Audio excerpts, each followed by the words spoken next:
성경은 신체적 장애에서 벗어나서 새로운 삶을 살게 된 많은 사람들을 소개합니다. 소경 바디메오는 눈을 뜨게 되어서 거지의 삶을 청산하게 되었고, 성전 미문에 앉아 구걸하던 안진뱅이 거지 역시 일어서게 되어서 그 삶을 벗어나게 되었습니다. 자, 그런데 한번 가정을 해보십시다. 만약 이들이 그 이후에도 계속 이전 거지의 삶을 지속하려 했다면 어떻게 되었을까요? 돈을 더 많이 벌까요? 아니면 적게 벌까요? 쉽게 말해서 여러분, 눈먼 거지가 더 많은 적선을 받겠습니까? 아니면 눈뜬 멀쩡한 사람이 더 많은 적선을 받겠습니까?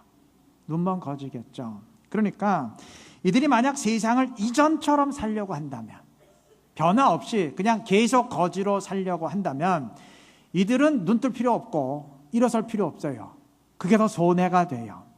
은혜 받은 게 더 손해가 됩니다. 오직 이전의 삶을 청산하고 새로운 삶을 살아가려고 할 때 이들이 받은 은혜는 복이 되고 기쁨이 되고 의미를 지니게 될 것입니다. 이것은 하나님 백성 모두에게 적용되는 원리입니다. 우리 예수 믿는 사람들은 주님의 은혜로 영적인 눈을 뜨고 주의 종에서 자유하게 된 사람들입니다. 우리가 이 은혜를 깨닫고 이전의 삶은 청산하고 새로운 삶을 살아가려고 할 때, 그때 그 은혜가 우리에게 복이 되고 기쁨이 됩니다. 만약 그렇지 못하고 이전처럼 세상의 가치관대로 똑같이 살려고 한다면 그 반대가 돼요. 오히려 그 은혜가 내 삶을 힘들고 불편하게 만드는 족쇄가 됩니다. 오히려 은혜 받지 않는 것보다 못한 그러한 삶을 살아가게 됩니다. 구약의 이스라엘은 하나님이 특별히 택한 은혜의 백성들이었어요. 이들이 그 은혜를 깨닫고 전심으로 여호와를 섬길 때 하나님은 이들을 축복하시고 열방 위에 뛰어나게 하셨습니다. 하지만 이들이 우상을 숭배할 때는 여지없이 치셨습니다. 여러분, 우리 성경을 한번 보십시다. 하나님이 이방 민족을 우상 숭배했다고 친 적이 있습니까? 없어요. 당시 이스라엘 주변에 온 세상이 우상을 숭배했지만 하나님은 상관하지 않았어요. 신경 쓰지 않았어요. 그들은 하나님의 택한 백성이 아니었기 때문입니다. 만약 이스라엘도 은혜를 받은 택한 백성이 아니었다면 우상 때문에 징벌을 당하고 두드려 맞진 않았을 거예요. 다시 말하면 그냥 세상의 사고방식대로 살아가려고 했다면 은혜 받지 않는 것이, 택한 백성이 되지 않는 것이 훨씬 더 편했을 것이란 말입니다. 오히려 이들에게 은혜가 족쇄가 되고 재앙이 되었다는 이야기입니다. 에릭 프롬이라는 사회학자가 자유로부터의 도피라는 유명한 책에서 이런 말을 했어요. 현대인은 뭐뭐로부터의 자유는 얻었는데 뭐뭐로의 자유는 얻지 못했다. 무슨 얘기냐면 현대인들은 시민혁명을 통해서 전제 군주의 억압으로부터는 자유를 얻었는데 그 자유를 가지고 빨리 새로운 질서를 세우지 못하다 보니까, 새로운 질서에 편입되지 못하다 보니까 오히려 더 우왕좌왕하다가 그저 대중이 가는 대로 휩쓸려 가서 나치즘이나 파시즘 같은 사악한 집단주의를 낳게 되었다는 말입니다. 말이 어렵죠. 쉽게 말하면 이런 죄가 될 수 있을지 모르겠어요. 1945년 8월 15일 우리는 일제 침략주의자로부터 자유를 얻었는데 그 이후에 아주 극심한 혼란에 빠졌습니다. 일제가 지배할 때는 어쨌든 그들에 의한 질서라도 있었어요. 그 이전에는 왕정시대였기 때문에 어쨌든 왕이 지배하는 질서라도 있었습니다. 근데 이제 해방이 돼서 자유를 얻었는데 한 번도 자유롭게 살아본 적이 없거든요. 그러니까 그 자유를 가지고 어떻게 할지 모르고 우왕좌왕하다가 오히려 이전보다 더 극심한 혼란한 현실을 맞이하게 되었던 겁니다. 자칫하면 우리 하나님의 백성들이 이러한 상황에 빠질 수 있습니다. 예수 믿는 사람들은 모두 하나님의 은혜로 주의 종에서 자유함을 얻은 사람들입니다. 그런데 그렇게 자유는 얻었는데 그 이후 새로운 질서에 의한, 하나님 나라의 질서에 의한 삶을 살지 못하면 오히려 세상 사람들보다 더 혼란스러운 삶을 살아가게 됩니다. 세상에 속한 사람들은 비록 죄에서 자유는 얻지 못했어도 나름대로 삶의 질서가 있습니다. 이 사람들은 세상의 가치관대로, 세상의 사고방식대로 살아가면 돼요. 세상이 생각하는 성공의 방정식대로 열심히 살아가면 됩니다. 번민이 없어요. 최소한 가치관에 번민은 없어요. 그런데 우리 예수 믿는 사람들은 다르죠. 우리는 그렇게 산다고 해서, 세상의 사고방식대로만 산다고 해서 만족을 느낄 수 있는 사람들이 아니죠. 아예 영적으로 완전히 마비되었다, 그렇다면 모를까, 신앙을 지니고 있다면 성령께서 내 마음을 두드리시기 때문에 신앙 양심에 찔림을 받습니다. 마음이 괴로워요. 그렇지 않습니까? 그러니까 세상의 사고방식대로 사는 그것도 힘들고 마음에 찔림을 받고, 그렇다고 또 하나님 나라의 질서대로 사는 것도 아니고, 그러니까 이러다 보니까 이도 저도 아닌 상태에서 더 우왕좌왕하게 됩니다. 진리가 너희를 자유케 하리라 하셨는데 이게 자유케 하는 게 아니고 오히려 신앙이 내 짐이 되고 번민이 되기 일쑤입니다. 이것을 벗어나는 길은 한 가지입니다. 하나님 나라의 백성이 되었으니 그 나라의 질서대로 사는 겁니다. 세상의 가치관이 아니고 하나님 나라의 가치관을 붙들고 살아가는 일입니다. 그때 은혜가 우리에게 축복이 되고 의미를 지니게 될 것입니다. 세상에는 힘든 일이 있고 불가능한 일이 있어요. 힘든 일은 애쓰고 노력하면 되지만 불가능한 일은 그건 처음부터 안 되는 일이에요. 처음부터 안 되는 일은 빨리 깨닫고 상황을 바꾸는 것이 지혜입니다. 이 둘을 구분할 수 있어야 됩니다. 이스라엘이 여호와도 섬기고 우상도 섬기면서 잘 살아보겠다, 이거는 힘든 일이 아니고 불가능한 일입니다. 그리스도인들이 세상도 섬기고 하나님도 섬기면서 은혜 가운데 축복된 삶을 살아보겠다, 이거는 애초에 불가능한 일입니다. 힘든 일은 끝까지 노력하는 인내가 필요하겠지만 불가능한 일은 빨리 상황을 깨닫고 그 삶의 모순을 제거하는 지혜가 필요합니다.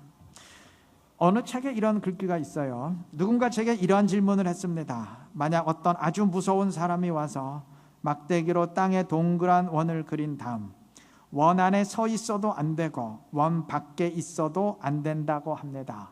이를 어기면 즉시 죽이겠다고 협박을 한다면 어떻게 하겠느냐고 물었습니다. 답은 그 원을 지워버리는 것이라 했습니다. 여러분, 안에 있어도 죽고 밖에 있어도 죽는 상황이라면 그건 필요한 건 고민과 분석이 아니라 상황 자체를 바꿔버리는 일입니다. 컴퓨터를 지워버리고 새롭게 포맷하듯이 내 삶의 모순을 지워버리고 새롭게 포맷하는 것이 지혜입니다. 오늘 본문은 유다의 네 번째 왕이었던 여호사밧 왕에 관한 기록입니다.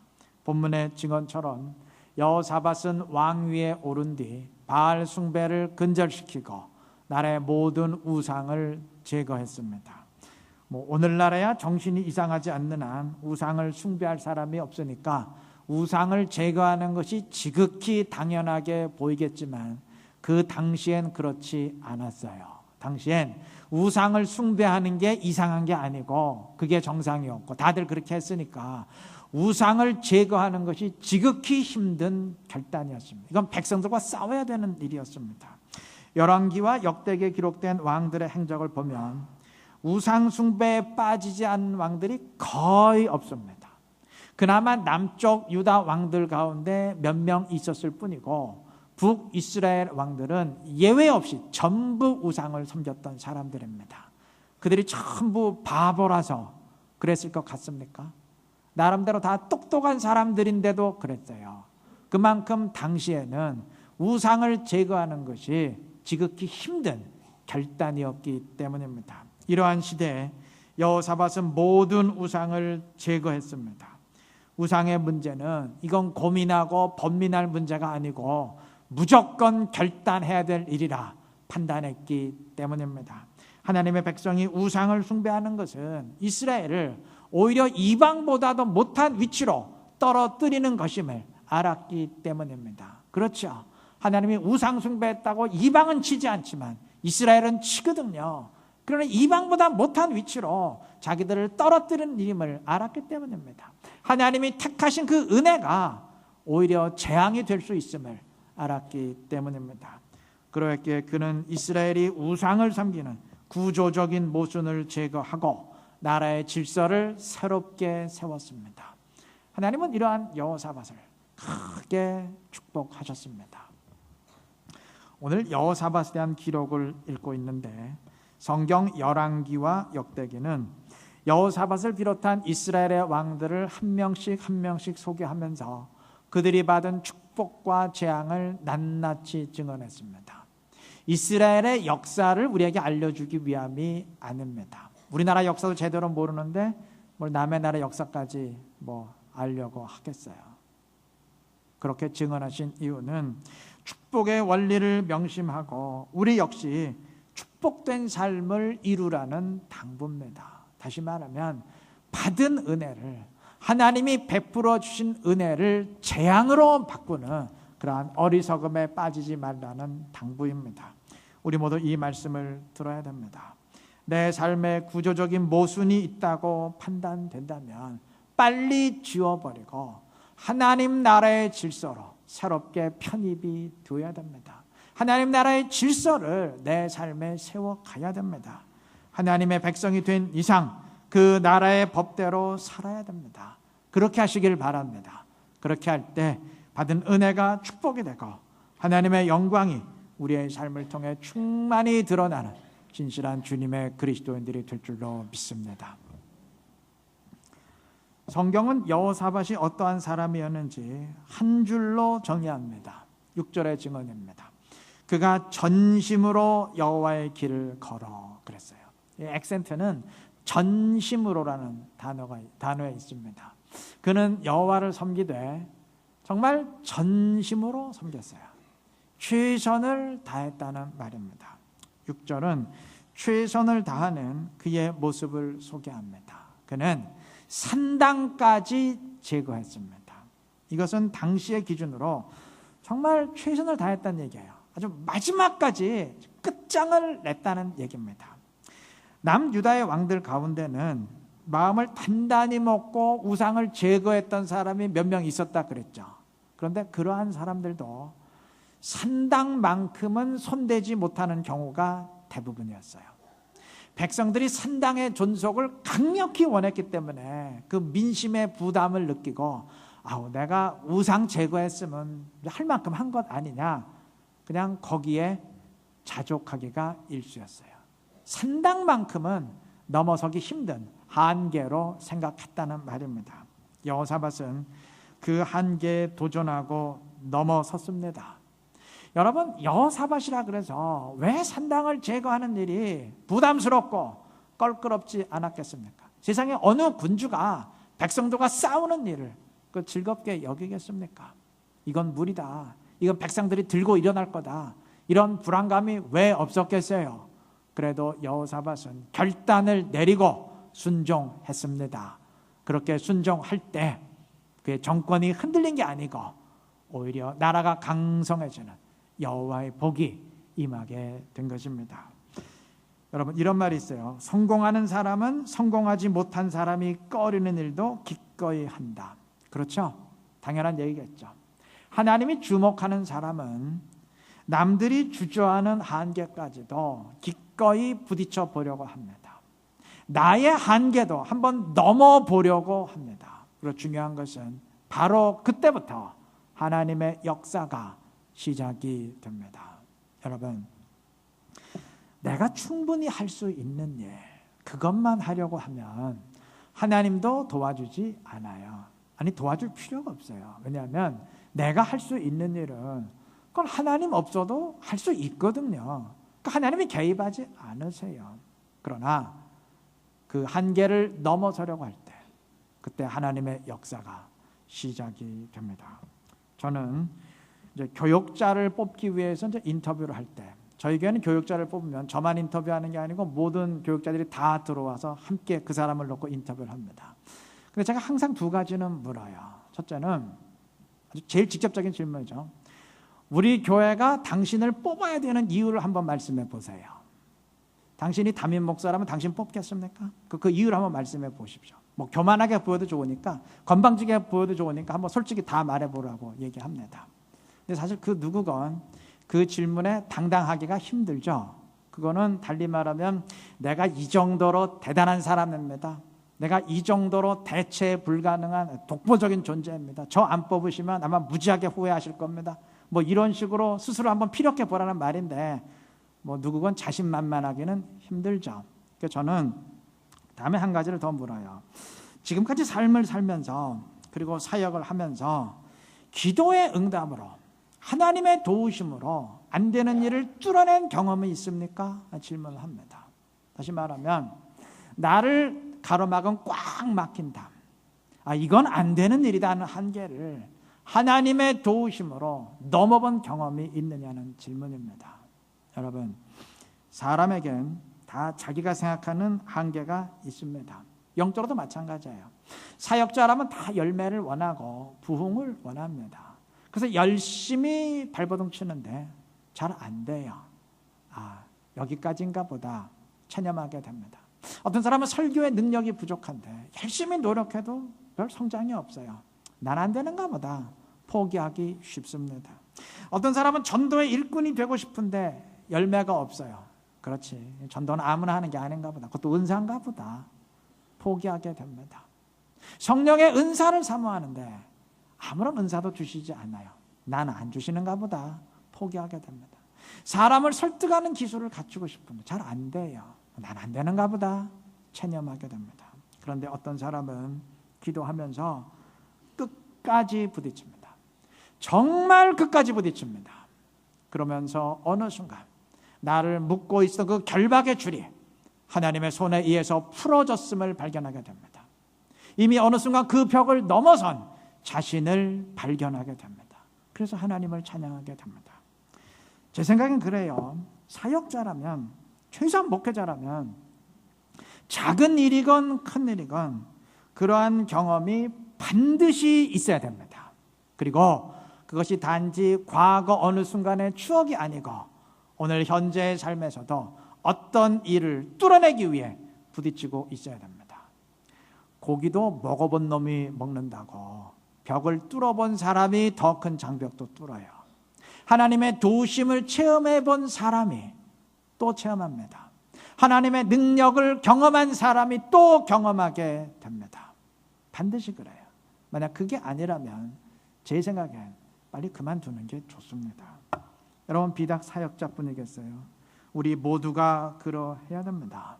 삶의 문제를 하나님의 도우심으로 넘어본 경험이 있어야 됩니다. 그것까지 순종하는 건 내가 못한다, 내가 정말 그것까지 순종할 수 있을까 하는 한계를 성령의 도우심으로 순종하고 넘어본, 이겨낸 경험이 있어야 됩니다. 그게 믿음의 승리예요. 그러한 믿음의 승리가 있어야 됩니다.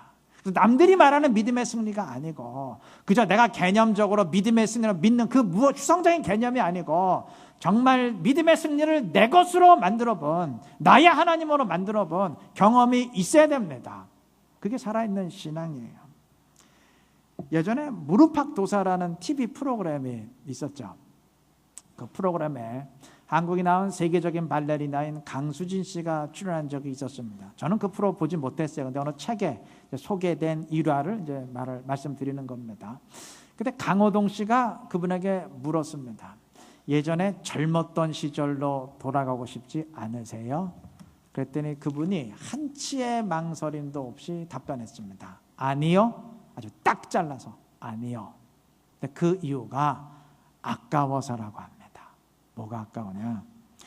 지난 세월 동안 참 지금까지 최선을 다해 노력한 것이 너무 아까워서 돌아갈 수 없다는 것이고, 또 돌아가 보았자 그보다 더 열심히 살 수는 없기 때문에 돌아갈 필요가 없다는 의미였습니다. 그분이 이렇게 말했다고 합니다. 여기가 끝이고 이 정도면 됐다고 생각할 때 그 사람의 예술 인생은 거기서 끝나는 것입니다. 비단 예술 인생뿐이겠어요? 우리의 신앙생활도 마찬가지죠. 이 정도면 됐다, 내가 스스로 한계를 설정할 때, 자족하려고 할 때 그것은 끝난 겁니다. 전 그렇게 생각해요. 젊은 사람과 늙은이의 차이가 뭐냐? 한계를 이미 설정한 사람은 이미 늙은 사람이에요. 이 정도면 됐다. 그러니까 더 이상의 비전이 없으면 그건 이미 늙은 사람입니다. 그러나 나이 80, 90이 먹었어도 그 다음 목표를 지니고 성장하기 위해서 노력하는 사람은 젊은 사람입니다. 제 생각엔 그래요. 때문에 20살 노인이 있고 8, 90된 청년이 있을 수 있습니다. 우리가 생물학적 나이는 어쩔 수 없죠. 그건 되돌릴 수 없죠. 그러나 정신은 새로워야 됩니다. 끊임없이 그 한계를 넘어서려고 노력해야 될 것입니다. 인생은 이렇게 사는 것이고 신앙생활도 그렇게 하는 것 아니겠어요? 갈라디아 6장 7절은 스스로 속이지 말라 우리에게 경고합니다. 사람은 남에게 속을 때보다 스스로에게 속을 때가 훨씬 더 많아요. 어쩌다 한번 말씀대로 순종하면서 그래 내가 뭐 1등 신자는 아니야. 나 그거는 인정해. 근데 1등 신자는 아닌데 그래도 가끔은 말씀대로 순종하고 주님의 뜻과 일치하니까 내가 그래도 기본적인 신앙생활, 최소한의 신앙생활은 하는 사람이야 라고 자부한다면 그 스스로를 속인 겁니다. 여러분, 배터리를 빼버린 그 시계, 죽은 시계도요 하루에 2번은 정확하게 시간이 맞아요. 그렇다 그래서 그 시계를 들고 그래도 이게 시계로서의 최소한의 정확성은 지닌 시계야 라고 자랑한다면 그 말이 되겠어요? 죽은 시계인데. 신앙이란 전적으로 순종하고 전적으로 보장받는 것이지 어정쩡하게 순종하고 어정쩡하게 보장받는 것이 아닙니다. 천국이면 천국이고 지옥이면 지옥이지. 차면 차고 뜨거우면 뜨거운 것이지 미지근한 상태란 있을 수 없습니다. 요즘 끝장 토론, 끝장 승부, 하여간 뭐 끝장이라는 말을 많이 사용하던데 신앙생활 좀 그래야 돼요. 기도도 끝장 기도, 전도도 끝장 전도, 믿음도 끝장 믿음. 하여간 끝까지 순종하겠다는 신앙, 최선을 다해 보겠다는 신앙, 내가 마지막 한계까지 한번 부딪혀 보겠다는 그러한 신앙이 우리에게 필요합니다. 제가 지금 이상주의에 빠져서 지나친 말을 하고 있는 것이 아닙니다. 성경을 한 번이라도 읽어보신 분이라면 신앙이란 그런 것이다. 다들 동의하실 겁니다. 요즘 신앙이 하향 평준화되다 보니까 지극히 당연한 걸 우리가 특별히 여기게 되었을 뿐입니다. 세상엔 도전의 한계를 두는 사람이 있고 한계에 도전하는 사람이 있어요. 어떤 사람의 미래가 밝을 것인지는 말 안 해도 아시겠죠. 세상의 일도 그렇고 특히 신앙생활도 그렇습니다. 우리 명심하십시다. 한계는 내가 정하는 게 아니에요. 하나님이 정하시는 겁니다. 왜 우리가 하나님을 대신하려고 합니까? 사람에겐 다 자기가 정한 한계가 있어요. 순종의 한계인데 여기까지는 순종하되 그 이상은 안 돼. 어떤 사람은 새벽 기도가 한계고 어떤 사람은 11조가 한계고 어떤 사람은 주일 예배 추석하는데 그게 한계예요. 내 주일만 딱 주나 그 이상은 여기까지. 내가 스스로 이거 넘어서면 안 돼. 자기가 스스로 한계를 설정합니다. 한계는 하나님이 정하시는 겁니다. 말씀을 붙들고 지금까지의 한계 한번 부딪혀 보시기를 바랍니다. 그때 하나님이 내 삶에 개입하시고 하나님이 내 손을 붙드시고 인도해 주심을 체험하는 하나님의 도우심이 무엇을 의미하는지 그것이 무슨 말이었는지 그것을 내 것으로 만들어가는 지혜롭고 신실한 우리 모두가 될 줄로 믿습니다. 말씀을 맺겠습니다. 여호사밧은 하나님 나라의 질서를 세우기 위해서 우상과 산당까지 허물어 가면서 최선을 다했는데 그의 영적 운동은 그게 끝이 아니었어요. 본문 7절에서 9절까지의 증언처럼 그는 방백들과 레위인들 그리고 제사장들을 파견해서 백성들을 말씀으로 가르치고 깨우치도록 했습니다. 9절 마지막 부분 보면 그들이 그 모든 유다 성읍들로 두루 다니며 백성들을 가르쳤더라 그랬습니다. 백성 한 사람 한 사람이 모두 말씀을 깨닫고 순종할 수 있도록 이끈 것입니다. 이게 얼마나 의미심장한 일인지는 중세교회를 생각해 보면 됩니다. 역사상 가장 타락한 교회였던 중세교회에서 성경은 오직 특정인들만 독점할 수 있었지 일반 성도들은 읽을 수도 없었고 배우고 알 수도 없었어요. 설교도 라틴어로만 했기 때문에 일반 성도들은 그 설교가 지금 무슨 말을 하고 있는 건지 전혀 알아들을 수가 없었습니다. 심지어 어떤 경우는 설교를 하는 신부도 라틴어를 몰라가지고 그냥 보고 읽었지 무슨 말인지 몰랐어요. 그래, 설교자도 뭔 말인지 모르고 듣는 사람도 뭔 말인지 모르겠어요. 중간에 아멘을 했는지. 그러니까 그게 쇼가 아니고 뭐가 쇼겠습니까? 이러한 상태에서는 판단도 분석도 신앙의 성장도 불가능합니다. 그러다가 종교 개혁을 통해서 하나님의 말씀이 일반 사람들에게 주어졌을 때 하나님의 역사가 나타나고 심령의 부흥이 일어나게 되었습니다. 여호사밧 왕이 추구했던 것이 바로 이것입니다. 그 시대엔 인쇄술도 없었고 책도 없었지만 그 당시 할 수 있었던 최선의 방책을 통해서 백성들에게 하나님의 말씀을 나누어 줌으로써 영적으로 깨우치고 말씀을 순종하는 삶을 살 수 있도록 이끌려 하였습니다. 이렇게 볼 때 여호사밧이 새로운 질서를 세우기 위해서 한 일은 크게 두 가지입니다. 첫째는 우상과 산당을 허물었고, 둘째는 백성들을 말씀으로 깨우쳤습니다. 우상과 산당을 허물어버리는 일이, 제거하는 일이 하지 말아야 될 일을 끊어버리는 일이라면 말씀으로 깨우치는 일은 마땅히 해야 될 일을 순종하도록 만들기 위함입니다. 새로운 질서는 이렇게 세워져야 됩니다. 하지 말아야 될 일은 끊어버리고 해야 될 일은 순종해야 됩니다. 우상과 산당의 제거가 눈에 보이는 외부적 모습을 바꾸는 것이라면 말씀으로 깨우치는 일은 내면을 변화시키기 위함입니다. 새로운 질서는 이렇게 세워져야 됩니다. 나의 외형적인 모습이 물론 바뀌어야 되지만 그 이전에 먼저 나의 내면이, 나의 심령이 새롭게 변화되어야 합니다. 우상과 산당의 제거가 악을 행하지 않겠다는 방어적 차원의 행동이라면 말씀으로 깨우치는 것은 말씀대로 순종하며 살겠다는 적극적인 행동입니다. 새로운 질서는 이렇게 세워져야 됩니다. 영적인 슬럼프에서 벗어나는 그 방어적인 차원을 넘어서 적극적으로 성장하려 하고, 교만하지 않겠다는 차원을 넘어서 겸손해지려 하고, 원망과 불평을 멈추는 차원을 넘어서 찬양과 감사의 삶을 살아갈 수 있어야 됩니다. 하나님 나라의 질서는 이렇게 세워집니다.